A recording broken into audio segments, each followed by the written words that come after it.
কথায় আছে, গুণী মানুষের কদর নিজ দেশে কম হলেও বিশ্ব তাকে চিনে নেয়। বাংলাদেশের প্রখ্যাত আলেম এবং বায়তুল মোকাররম জাতীয় মসজিদের বর্তমান খতিব মুফতি আব্দুল মালেক হাফিজুল্লাহর ক্ষেত্রে এই কথাটি আজ অক্ষরে অক্ষরে সত্য। এই সাদাসিধে মানুষটি যে বর্তমান বিশ্বের কত বড় মাপের একজন গবেষক ও পণ্ডিত তা হয়তো অনেক বাঙালি জানে না। কিন্তু সুদূর মিশরের মাটিতে তাঁর মেধার স্বাক্ষর দেখে আজ গোটা বিশ্বের জ্ঞান পিপাসুরা অবাক হচ্ছে। জার্মানির ফ্রাঙ্কফুর্টের পরেই বিশ্বের দ্বিতীয় বৃহত্তম এবং মর্যাদাপূর্ণ বইমেলা হল মিশরের কায়রো আন্তর্জাতিক বইমেলা। সম্প্রতি এই মেলায় ৫৭তম আসর শুরু হয়েছে। বিশ্বের ৮৩টি দেশ এই মেলায় অংশ নিয়েছে। আর এই বিশাল বিশ্বমঞ্চে বাংলাদেশের জন্য এক দারুণ গৌরবের খবর বয়ে এনেছেন মুফতি আব্দুল মালেক।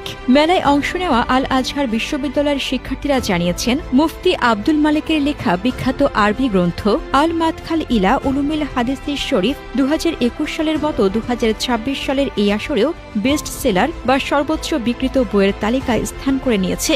শুধু তাই নয়, তার লেখা অন্যান্য গবেষণামূলক নতুন বইগুলো আন্তর্জাতিক পাঠকদের মধ্যে ব্যাপক সাড়া ফেলেছে। মুফতি আব্দুল মালেক এমন একজন আলেম যার লেখা কিতাব বিশ্বের অন্যতম সেরা বিদ্যাপীঠ আল আজহার বিশ্ববিদ্যালয়ে পাঠ্য বই হিসেবে পড়ানো হয়।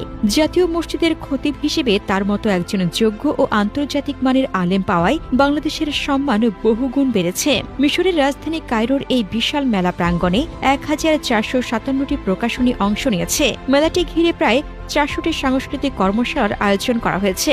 এবারের মেলাটি উৎসর্গ করা হয়েছে মিশরের নোবেলজয়ী সাহিত্যিক নাগিব মাহফুজকে। বিশেষ করে মধ্যপ্রাচ্য, আফ্রিকা ও ইউরোপের জ্ঞান পিপাসুরা বাংলাদেশি লেখকের আরবি বই সংগ্রহের জন্য দীর্ঘ লাইন ধরছেন।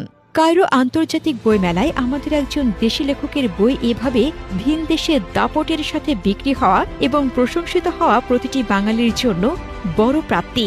মুফতি আব্দুল মালেক প্রমাণ করেছেন, মেধা ও সঠিক সাধনা থাকলে সীমানা পেরিয়ে বিশ্ব জয় করা সম্ভব।